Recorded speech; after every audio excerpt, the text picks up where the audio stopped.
এখানে বলা হয় যে ল্যামেন্ট, এই কথাটা কিন্তু ইংরেজি সাহিত্যে যারা লিটারি টার্মস যারা ভালো করে পড়েছেন বা যারা ইলিজি পড়ছেন, I wish I dash all the questions what does the rule of thumb means, মানে রুল অফ থাম্ব মানেটা কি এখানে ওরা জানতে চাইছে। ঠিক আছে, এখানে বলছি যে নেইদার রানা নর হিজ ফ্রেন্ডস ড্যাশ গিলটি, বলছে এখানে রানাও না তার বন্ধু না, কেউই কি গিলটি ফিল করে না আর কি, হ্যাঁ, বা মানে তার মধ্যে আমরা গিলটি দেখি নাই, ওটা মানে ওই জিনিসটা আমরা বাদ দিই। ঠিক আছে, সো দেখুন আপনারা প্রত্যেকে অবগত আছেন, আমরা সাধারণত একটা জিনিস দেখাই এই আইদার ডট ডট অর, কি বলছে এখানে either dot dot or neither dot dot নর। ঠিক আছে, এই যে নিয়মটা আছে, এই নিয়মের ক্ষেত্রে বা এই যে কোঅর্ডিনেটিং কনজাংশনের যে নিয়মটি আছে, এই নিয়মের ক্ষেত্রে আসলে ভার্বটি বসাতে হয় শূন্য স্থানের কাছের সাবজেক্ট অনুসারে। কি বলছি ভাই, এই যে নিয়মটি আছে, এই নিয়মের ক্ষেত্রে আপনারা অলওয়েজ ভার্বটি কিভাবে বসাবেন, শূন্য স্থানের কাছে যে সাবজেক্টটি থাকবে ওই সাবজেক্ট অনুসারে আমরা বেসিক্যালি কি করব, ভার্বটি বসাবো। দেখুন এটা হলো শূন্য স্থান, তাহলে তার কাছে আছে কি এখানে হিজ ফ্রেন্ডস দ্যাট মিনস কি অনেকগুলো বন্ধু, তার মানে আমার সাবজেক্টটা কিন্তু এখানে প্লুরাল। হিজ ফ্রেন্ডস মানে যেহেতু অনেকগুলো বন্ধু, তার মানে আমার এখানে কি সাবজেক্টটা প্লুরাল। সো যেহেতু আমার এখানে সাবজেক্টটা আছে প্লুরাল, তাহলে ভার্বটা কিন্তু কি নিতে হবে, প্লুরাল নিতে হবে নাকি।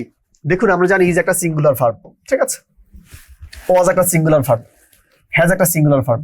সো যেহেতু এই তিনটি ভার্ব অলমোস্ট সিঙ্গুলার আছে, আর কিছু দেখা লাগলো না। সো আমাদের এখানে রাইট অ্যান্সার ইজ হিয়ার কি হ্যাভ বিন ফাউন্ড গিলটি। ঠিক আছে, তাহলে চলুন আমরা তার পরবর্তীতে যে প্রশ্নটি আছে সেই প্রশ্নটি একটু সলভ করতে চাই। এখানে বলছে I wish I dash all the questions correctly, মানে আমি আশা করতেছি আমি সবগুলো কোশ্চেনের অ্যান্সার কি করব, কারেক্টলি অ্যান্সার করতে পারবো। ঠিক আছে, সো আমি যদি এই জায়গাটাতে একটু আসতে যদি চাই, আমরা এই আই উইশের যদি নিয়মটা একটু দেখাতে যদি চাই, যদি একটু আমি এখান থেকে খুব ছোট করে লিখে দিব। ঠিক আছে, আমরা উড দ্যাট, আই উইশ বা উড দ্যাট এর নিয়মটি আমি যদি একটু ব্যাকড্রপ ধরে ডিসকাস করি, ঠিক আছে, এই উড দ্যাট বা আই উইশ এর পরবর্তী অংশটা কি হয় জানেন, সাবজেক্ট প্লাস পাস্ট ইনডিফিনিট বসে। ঠিক আছে, উড দ্যাট বা আই উইশ এর পরবর্তী পার্টটুকু কি লিখতে হয়, হয় সাবজেক্ট প্লাস পাস্ট ইনডিফিনিট অথবা মানে সাবজেক্ট প্লাস কুড প্লাস ভার্বের বেস ফর্ম, ওইভাবে হতে পারে। সো আমি শুধুমাত্র জেনারেলটাই দিলাম, দুটি একেবারে মেইন যে ফাংশনাল যে জায়গাটা সেটা এখানে দেখলাম। ঠিক আছে, এবং একটা কথা মনে রাখবেন, এই উড দ্যাট এবং আই উইশ, এই উড দ্যাট এবং আই উইশ যে জায়গাটি আছে, এই জায়গাটি বেসিক্যালি একটা বাক্য ব্যবহার করা হয় অসম্ভব ইচ্ছা বা আকাঙ্ক্ষা প্রকাশ করার ক্ষেত্রে। এই উড দ্যাট এবং আই উইশ কথাটি বেসিক্যালি একটা বাক্যে ব্যবহার করা হয় অসম্ভব ইচ্ছা বা আকাঙ্ক্ষা প্রকাশ করার ক্ষেত্রে। ঠিক আছে, সো কাজেই আশা করি ব্যাপারটা বুঝতে পেরেছেন। সো দেখুন এখানে আই উইশটা আছে, দেন এখানে একটা সাবজেক্ট পেয়েছি, তার পরবর্তী ঘরটা কিন্তু কি লাগবে, পাস্ট ইনডিফিনিট লাগবে। ঠিক আছে, সো আসুন দেখুন এখানে কিন্তু পাস্ট ইনডিফিনিট নেই, এখানেও পাস্ট ইনডিফিনিট নেই, এখানেও পাস্ট ইনডিফিনিট নেই। সো অ্যাজ শুধুমাত্র বি ছাড়া অন্য কোনো অপশনে পাস্ট ইনডিফিনিট নেই, তাহলে আমরা কিন্তু কি ইজিলি আমরা আমাদের এই প্রশ্নটির অ্যান্সার বের করে ফেললাম। ঠিক আছে, সো আমি এই যে দুটি প্রশ্ন সলভ করেছি, এই দুটি প্রশ্নের আলোকে যে তথ্যটুকু আপনাদের কাছে আমি অ্যানসার করতে চাই বা শেয়ার করতে চাই, সেটা হচ্ছে দেখুন এই যে নিয়মগুলো, এগুলো কিন্তু রাইট ফর্মস অফ ভার্বের একটা একেবারে বেসিক রুলস। আর এই টুলগুলো যদি আপনারা যদি একটু ভালো করে যদি বেসিক গ্রামার যদি দেখেন, তাহলে কিন্তু আপনারা কি পরীক্ষার হলে গিয়ে মানে সাফার করতে হবে না। ঠিক আছে, সো কাজে জিনিসগুলোর প্রতি আমরা একটু এমফাসিস দিব। ওকে, সো নেক্সট প্রশ্ন চলে যান। বলছে there is a strong friendship dash Taskia and Najiha, মানে বলছে তাসকিয়া এবং নাজিহার মধ্যে একটা স্ট্রং ফ্রেন্ডশিপ আছে। এখানে দুজন বন্ধু বা বান্ধবীর কথা বলা আছে, বা দুজন বোনের কথা বলা আছে, বা দুজন মানুষের কথা বলা আছে। আপনারা একটা তথ্য সবাই মানে অলমোস্ট জানেন, বিটুইন এন্ড এমং যে নিয়মটা আপনারা জানেন। ঠিক আছে, সো আমি একটু বলি, when we have compared only two things or persons, when we have compared only two things or persons, at that time আমরা কোনটাকে পিক করব, between, and when we have compared more than two things or persons, at that time আমরা কি নিব, among নিব। হ্যাঁ, among নিব। ঠিক আছে, সো আসেন আমি যদি বলি only two, অর্থাৎ যখন কোনো কিছুর ক্ষেত্রে শুধুমাত্র দুজনকে বোঝানো হয় তখন আমরা বিটুইনকে পিক করব। ঠিক আছে, আর যখন কোনো কিছুর ক্ষেত্রে কি মোর দ্যান টু, যখন কোনো কিছুর ক্ষেত্রে মোর দ্যান টু কোনো কিছুকে, সেটা হতে পারে ব্যক্তি, হতে পারে বস্তুকে পিক করা হয়, তখন আমরা সেখানে কি বসাবো, এবং বসাবো। ঠিক আছে, সো এখানে দেখুন একেবারে স্পষ্টত তাসকিয়া আর নাজিয়া দেওয়া আছে, দুজন মানুষকে বলা আছে যে দুই বোন বা দুই বান্ধবী বা দুজন মেয়ের মধ্যে একটা স্ট্রং ফ্রেন্ডশিপ আছে। সো এখানে যেহেতু তারা স্পেসিফিকলি বা স্পষ্টতই বলে দিয়েছে, এখানে যেহেতু তারা স্পেসিফিকলি বা স্পষ্টতই বলে দিয়েছে দুজন, সো তাহলে কিন্তু আর দেরি না করে কি ডিরেক্টলি আমরা বিটুইনে চলে যেতে চাই। আবার আরেকটা কথা বলে রাখি, এখানে যেহেতু কি নেই, এখানে যেহেতু এমন নেই, এখানে যেহেতু এমন নেই, এ কারণে আপনি চাইলে ডিরেক্টলি বিটুইন বসায় দিয়ে চলে যেতে পারেন। So as you think so, ঠিক আছে। সো তাহলে আমরা তার পরবর্তী যে প্রশ্নগুলো আছে সেগুলো একটু দেখি। হ্যাঁ, কারণ আপনারা জানেন যে ব্যাংকে কিন্তু প্রচুর পরিমাণ কি মুখস্থ বিদ্যা টাইপের প্রশ্ন পড়ে, যেমন idioms of phrase, synonym antonym, correct spelling, এই জিনিসগুলো লট অফ পড়ে, ঠিক আছে। বলছে রুল অফ থাম, হোয়াট ডাজ রুল অফ থাম মিনস, মানে রুল অফ থাম মানেটা কি এটা এখানে ওরা জানতে চাইছে, ঠিক আছে। সো রুল অফ থাম মানে হলো, মানে এটাকে কি বলা হয়, এটাকে আসলে অনেকভাবে এই জিনিসটাকে আমরা ডেসক্রিপ্ট করতে পারি, কিন্তু এই যে বাক্যটি আছে, যদি আমরা এই জায়গার আলোকে যদি একটু মানে আলোচনা করতে যদি চাই, এটাকে বলতেছে কোন একটা জিনিসকে কি করা, মেজার করা বুঝে আর কি। রুল অফ থাম মানে হলো কোন একটা জিনিসকে বাস্তবতার পরিপ্রেক্ষিতে মেজার করাই হলো কি রুল অফ থাম, ঠিক আছে। মানে প্র্যাকটিক্যালি বা বাস্তবিকতার মাধ্যমে কোন একটা জিনিসকে মেজার করা হলো আপনাদের রুল অফ থাম, ঠিক আছে। সো আমরা একেবারে স্পেসিফিক এখানে কি, এতে কি বলা আছে, to complain with angry emotion, এটা না। টু গিভ অ্যাপ্রুভাল, এখানে আসলে অ্যাপ্রুভাল গিভ করার কোনো কিছু না। আর general guidance for making our decisions, এটাও না, একটা জেনারেল গাইডেন্স না, এটা মানে হলো কোন একটা জিনিসকে বাস্তবতার পরিপ্রেক্ষিতে কি করা, মেজার করা, ঠিক আছে। সো আমরা এখানে কিনতে পারি টু মেজার সামথিং, ওকে। এখানে বলা হয় যে ল্যামেন্ট, এই কথাটা কিন্তু মানে ইংরেজি সাহিত্যে যারা এটাকে কি বলা হয়, লিটারি টার্মস যারা ভালো করে পড়েছেন বা যারা ইলিজি পড়ছেন, সুগীতি পড়ছেন, তারা এই তথ্যটা বিশেষ করে যারা বিসিএস এ যারা প্রিপারেশন নিয়েছেন বা নিয়েছিলেন, সো তারা কিন্তু এই শব্দটার সাথে মোটামুটি পরিচিত। আমরা যারা বিসিএস এ যারা প্রিপারেশন নিয়েছি তারা কিন্তু ইলিজি পড়ছেন, তো ইলিজি থেকে যারা ইলিজি পড়তে গেলে এই তথ্যটা আছে। এই যে ল্যামেন্ট, এই ল্যামেন্ট মানে হলো শোক, আহাজারি বা ক্রন্দন বলতে পারি, ঠিক আছে। কথা কি বুঝতে পারছেন, শোক, আহাজারি বা ক্রন্দন বলতে পারি। আর এই ল্যামেন্ট থেকে, ইলিজি থেকে কিন্তু কি বাংলা সাহিত্যে কি আসছে, বর্ষিয়া সাহিত্য আর কি, ঠিক না। এরকম আমরা ওখানে না যাই, যেহেতু শব্দ অর্থ আসছে ডিরেক্টলি। এখানে যদি স্পেসিফিকলি যদি বলি, এখানে বলছে এটা সিনোনিম চাইছে। দেখুন, ডিলেট মানে আনন্দ, রিজয়েস মানে আনন্দ, এক্সল্ট একবার উল্লাসিত হয়ে পড়া, ঠিক আছে। তিনটা একরকম। আর বিমান, শোক, ক্রন্দন একেবারে কি খুবই নিস্তব, মানে আপনি একবার কাতর হয়ে যাওয়া, ঠিক আছে। সো যেহেতু এখানে সিনোনিম চাইছে, যেহেতু সিনোনিম এখানে চেয়েছে, so our right answer is কি বিমিয়ন, ঠিক আছে।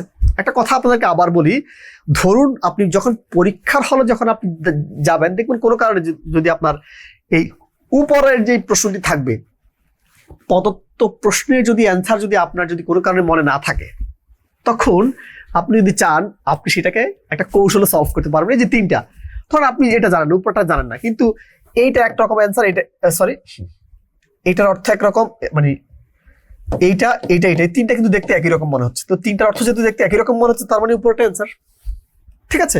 এইভাবেও চাইলে কি আপনারা চাইলে এটাকে অ্যাড্রেস করতে পারেন, বাট এক্ষেত্রে কিন্তু ভুল হওয়ার চান্সেস থাকে, বাট খুবই কেয়ারফুল। যখন আপনি পারবেন না, কমফোর্ট জোনে আপনি তখন যাবেন, ঠিক আছে।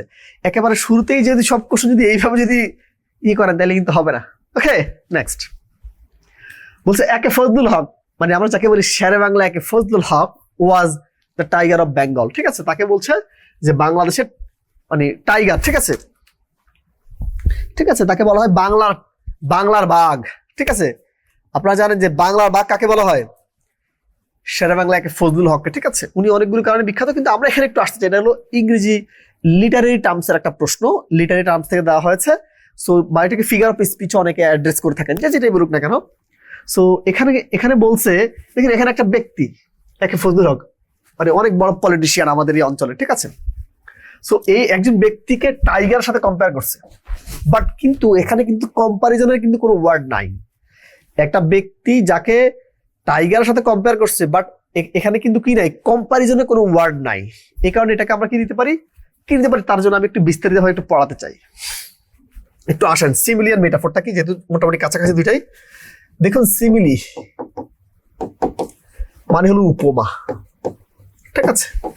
আর মেটাফোর মানে হলো তুলনা, সরি মেটাফোর মানে হলো রূপক, একটু দাঁড়ান। মেটাফর মানে হলো রূপক। এখন এই সিমিলির কাজের তুলনা করা, মেটাফরের কাজের তুলনা করা, ঠিক আছে? সিমিলি এবং মেটাফর মোটামুটি সেম অ্যাজ থিং, বাট শর্ত হলো এই সিমিলির ক্ষেত্রে, সিমিলি চেনার ক্ষেত্রে তুলনা জ্ঞাপক যে ওয়ার্ড গুলো আছে, এই যে as dot dot as, such as namely, resemble, এই যে ওয়ার্ড গুলো আছে, এই ধরনের তুলনা জ্ঞাপক ওয়ার্ড গুলো অবশ্যই সিমিলির সাথে থাকতে হয়, আদারওয়াইজ কিন্তু সিমিলি হবে না। আর মেটাফরের ক্ষেত্রে শর্তটাকে উনি তুলনাটা করবে কিন্তু তুলনা জ্ঞাপক ওয়ার্ডটা থাকবে না, ঠিক আছে? উনি তুলনাটা করবে কিন্তু তুলনা জ্ঞাপক কি থাকবে না, কোনো ওয়ার্ড থাকবে না। ধরেন আপনারা বলবে ইউ আর এ হিল, বলবে আপনি একটা পাহাড়। আমি একটা ব্যক্তিকে পাহাড়ের সাথে আমি কম্পেয়ার করে ফেলছি, ঠিক আছে? কিন্তু এখানে কিন্তু তুলনা জ্ঞাপক কোনো ওয়ার্ড এখানে নাই, এখানে কিন্তু কি তুলনা জ্ঞাপক কোনো ওয়ার্ড এখানে কি নাই। আর একটু এখানে দেখেন, ধরুন আমি বললাম যে you are as tall as, ধরেন আমি এখানে কি বললাম, you are as tall as, ধরেন আমি কি বললাম, ধরেন আয়রন। আর লম্বা তো লম্বা হলে আমি কি বলতে পারি, হিলি বললাম, পাহাড়ি বললাম, যে আপনি পাহাড়ের মতো লম্বা। দেখুন আমি একটা ব্যক্তিকে এখানে পাহাড়ের সাথে কম্পেয়ার করছি, বাট এখানে সবচেয়ে বড় যে ইনগ্রেডিয়েন্টটা এখানে কিন্তু এই দেখা যায় তুলনা জ্ঞাপক যে ওয়ার্ডটা আছে। সো এই যে সিমিলি এবং মেটাফরের মধ্যে একেবারে বেসিক যে পার্থক্যের জায়গাটা, সেটা হলো এখানে তুলনা জ্ঞাপক ওয়ার্ড গুলো যদি দৃশ্যমান যদি থাকে, সেক্ষেত্রে আমরা তাকে সিমিলি হিসেবে কাউন্ট করবো। বাট যদি তুলনা জ্ঞাপক ওয়ার্ড গুলো দৃশ্যমান না থাকে, যদি আমাদের এই তুলনা জ্ঞাপক ওয়ার্ড গুলো দৃশ্যমান না থাকে, তাহলে আমরা তাকে হিসেবে কাউন্ট করব, মেটাফর হিসেবে কাউন্ট করব, ঠিক আছে? আমরা কিন্তু অনেক ক্ষেত্রে কিন্তু কি বলি, লাইফ ইজ মানি, জীবনী টাকা, আমি জীবনকে এখানে টাকার সাথে কম্পেয়ার করছি, বাট এখানে কিন্তু কি নাই, এখানে কিন্তু তুলনা জ্ঞাপক কোনো ওয়ার্ড আসলে এখানে নাই, এখানে কিন্তু কি নাই, তুলনা জ্ঞাপক ওয়ার্ড এখানে নাই। সো তাহলে একটু এখানে যদি আসি, বলছে একে ফজলুল হক ওয়াজ দা টাইগার অফ বেঙ্গল, মানে একে ফজলুল হককে আমরা কি বাংলার বাঘ হিসেবে আখ্যায়িত করি। তো একজন ব্যক্তিকে বাঘের সাথে কম্পেয়ার করছে, দুটি ভিন্ন জিনিসের মধ্যে কম্পেয়ার করা হয়। সিমিলি তো দুটি ভিন্ন জিনিসের মধ্যে কম্পেয়ার হয়, মেটাফরও দুটি ভিন্ন জিনিসের মধ্যে কম্পেয়ার করা হয়, ঠিক আছে? বাট শর্ত হলো এখানে কিন্তু তুলনা জ্ঞাপক কোনো ওয়ার্ড নেই, এই কারণে এটা একটা মেটাফর, ঠিক আছে? সিমিলি তো না। পার্সনিফিকেশন মানে কি? পার্সনিফিকেশন মানে হলো বস্তু কাজ করবে। আমরা এক কথা যদি বলে থাকি, একটা প্রাণীর বস্তুকে প্রাণময় করে তোলা হয়, ঠিক আছে? আমি কি বললাম, মোবাইল ফোন বাজে, বাঁশি বাজে, ওই মধুর লগনে, আমরা এই ধরনের কথা বলতে পারি, ঠিক আছে? আর অ্যালিউশন মানে কি, মানে পরোক্ষ উল্লেখ বা ইনডাইরেক্ট রেফারেন্স, আমরা সেটা বলতে পারি। সো আমরা একেবারে শুধু আমি এখানে যদি আসতে চাই, যেহেতু কম্পারিজনটা করছে, কোনো তুলনা জ্ঞাপক ওয়ার্ড নাই, সো ইট মাইট বি কি মেটাফর। ওকে, সেক্রেড একটা শব্দের অর্থ চেয়েছে এবং বিপরীত অর্থক শব্দ সিক্রেট। এই সিক্রেট যে তথ্যটা আছে, এটা হলো পবিত্র বা ধর্মীয়। আমরা এটাকে কি বলতে পারি, পবিত্র হিসাবে বর্ণনা করতে পারি, নাকি পবিত্র বলতে পারি। হ্যাঁ, পবিত্র বা আমরা ধর্মীয় হিসাবে বলতে পারি, ঠিক আছে? ওকে, সো দেখেন এখানে কি বলছে, পিওর হলো খাঁটি, অ্যাকসেপ্ট অর্থ কি বিতাড়িত, আর ইনভায়াবল মানে কি, কোনো কিছু আপনার ভায়াবল বা জুৎসই না হওয়া, নাকি? বলছে আরে যে ব্লাসফেমাস, এই ব্লাসফেমাস মানে কি, ধর্মকে নিন্দা করা আর কি, ঠিক আছে? ধর্মদ্রোহিতা, ব্লাসফেমাস কথার অর্থ কি, ধর্মদ্রোহিতা। সো দেখেন এখানে কিন্তু চাইছে কি, বিপরীত শব্দ চাইছে। সো ব্লাসফেমাস হলো এই সিক্রেট কথাটির বিপরীতার্থক শব্দ। এই সিক্রেট কথাটির বিপরীতার্থক শব্দ কি, ব্লাসফেমাস, মানে রাষ্ট্রদ্রোহ, মানে ধর্মদ্রোহিতা বা মানে ধর্মকে নিন্দা জ্ঞাপন করা, ওই ধরনের কাজ কারবার, ঠিক আছে? এবং আপনারা জানেন যে যখনই কোনো মানুষ মানে যে কোনো ধর্ম নিয়ে যখন বাড়াবাড়ি করা হয়, তার নাম কিন্তু ব্লাসফেমি আইনে মামলা হয়, ঠিক আছে? এই ধর্মদ্রোহিতার আইনে মামলা হয়, ব্লাসফেমাস। ওকে, সো আমরা আরো একটা প্রশ্নে চলে আসলাম। বলা হয়েছে এখানকার এই যে তথ্যগুলো আছে, এই তথ্যগুলোর মধ্যে নিচের কোন তথ্যটি মানে অ্যাজ আ প্লুরাল ওয়ার্ড হিসেবে ব্যবহৃত হয়েছে, আমরা সেটা একটু এখানে দেখাতে চাই, ঠিক আছে? সো একটু আসুন, আমরা কি কি জানি একটু যদি দেখাই। যদি কখনো কোনো একটা ওয়ার্ডের শেষে আইএস থাকে, তার প্লুরাল করতে হলে ইএস লিখতে হয়, ঠিক না? তখন সেটা হয়ে যায় প্লুরাল। দেখেন এখানে আইএস, তার মানে এটা আইএস মানে এটা সিঙ্গুলার, আইএস আছে মানে কি, এটা সিঙ্গুলার, ঠিক আছে? তার মানে এই দুইটা সিঙ্গুলার। হ্যাঁ, ওকে। যদি কখনো কোনো একটা ওয়ার্ডের শেষে কি থাকে, দেখেন ইএক্স থাকে বা আইএক্স থাকে, যদি কখনো কোনো একটা ওয়ার্ডের শেষে ইএক্স থাকে বা আইএক্স থাকে, তাহলে প্লুরাল করতে দুই ভাবে করা লাগে। আমি দুইটাই একটু লিখে দিচ্ছি এখানে, তাহলে আপনারা পুরো অপশনটা ধরতে পারবেন। আইএক্স বা ইএক্স থাকলে কোনো ওয়ার্ডের শেষে তার দুইভাবে প্লুরাল করা হয়, হয় এটাকে কেটে দিয়ে তার পরিবর্তে আইসিইএস, অথবা যা আছে তার সাথে, ইএস যোগ করতে হয়। তার মানে দেখেন এখানে যেহেতু ইএক্স আছে, এটা কিন্তু সিঙ্গুলার হিসাবে আছে, ঠিক আছে, কারণ এটা প্লুরাল ফর্ম হলো ইন্ডিসেস অথবা indexes. And last one is হলো, এটা হলো সিঙ্গুলারের রো, এটা হলো প্লুরালের রো, ঠিক আছে। এন্ড লাস্ট ওয়ান ইজ হলো, যদি কখনো কোন একটা ওয়ার্ডের শেষে যদি অন থাকে, তারে প্লুরাল করতে হলে তার কেটে দিয়ে এ লিখতে হয়। অন থাকলে কেটে দিয়ে কি লিখতে হয়? এ লিখতে হয়। অন থাকলে কেটে দিয়ে কি লিখতে হয়? এ লিখতে হয়। ধরুন আমরা এখানে কি বললাম, রেমন, এখানে অন আছে না, এটাকে যখন প্লুরাল করতে যখন বলবো আরে ওয়াই রে র্যাম, আরে অন থাকলে অনটা কেটে দিয়ে কি হবে? এ র্যামা। এখানে ছিল কিন্তু ক্রাইটেরিয়ন, ক্রাই, দেখেন ক্রাই, TERION, এখানে ছিল ক্রাইটেরিয়ন, ঠিক আছে। আর এই অনটা যখন কেটে দিয়ে যখন এই অনের পরিবর্তে যখন এ লিখছে, তখন সেটা ক্রাইটেরিয়া হয়ে গেছে, অর্থাৎ এটা হয়ে গেল প্লুরাল। সো আমাদের অ্যান্সারটা তাহলে কি হচ্ছে? ক্রাইটেরিয়া, ঠিক আছে। সো আমি আই রিপিট পুরোটা আবার একটু বলছি। আইএস থাকলে কেটে দিয়ে ইএস করলে সেটা প্লুরাল হয়ে যায়। আইএক্স বা ইএক্স থাকলে তাকে প্লুরাল করতে হলে হয় কেটে দিয়ে আইসিইএস, অথবা যা আছে তার সাথে ইএস করলে সেটা হয়ে যায় প্লুরাল। কোন একটা ওয়ার্ডের শেষে যদি থাকে অন, তাকে প্লুরাল করতে হলে কি লাগে? কি লাগে? এখানে ছিল ক্রাইটেরিয়ন, এখানে হয়ে গেছে কি ক্রাইটেরিয়া। ওকে, সো যদি আমি আপনাদেরকে এখানে এতটুকু বুঝাতে পারি, পরবর্তী প্রশ্ন চলে যান, ঠিক আছে। একটু দেখুন, এখানে বলছে the scouts in my school were sure to visit the flooded town, the condition dash was not known. হ্যাঁ, বলছে এই ঘটনাটা মানে এই যে সিচুয়েশনটা, মানে স্কাউটটা মানে আপনার কোথায়, মানে আপনার এই যে স্কাউটের এখানে যে স্কাউট ভিজিটের যে কথাটা বলা হচ্ছে, এটা হলো ফ্লাডেড টাউনে আসলে তারা শিওরলি গিয়েছিল, ঠিক আছে। কিন্তু পরবর্তীতে যে ব্যাপারটা হলো, এটা যে কন্ডিশনারটা, এটা আসলে আগে থেকে তারা জানতো না, ঠিক আছে।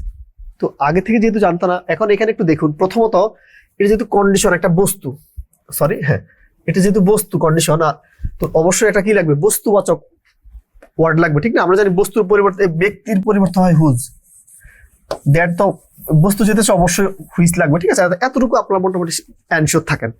এখন ইন হুইচ, এখানে যদি বলতো যেখানে, যদি এখানে ধরেন এখানে যদি আপনাদের কি যদি বলতো যেখানে, তাহলে আমরা কিন্তু ইন কথাটা নিতে পারতাম। আমরা জানেন যে সপ্তমীতে এতে বিভক্তি হয়, সেক্ষেত্রে আমরা ইন নিই।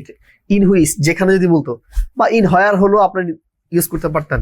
এখানে যেহেতু বলছে of which was not known, মানে ওই জায়গাটার কন্ডিশনটা আপনারা আগে থেকে যেহেতু জানতেন না, এখানে র বা এর প্রকাশ করছে, ঠিক আছে। এই কারণেই এখানে আপনারা অফ হুইচ নিতে হবে, ঠিক আছে, যেটা আমরা ষষ্ঠী বিভক্তির প্রিপজিশনের যে রুলসটা সেটা এখানে অ্যাপ্লিকেবল করা হয়েছে, ঠিক আছে।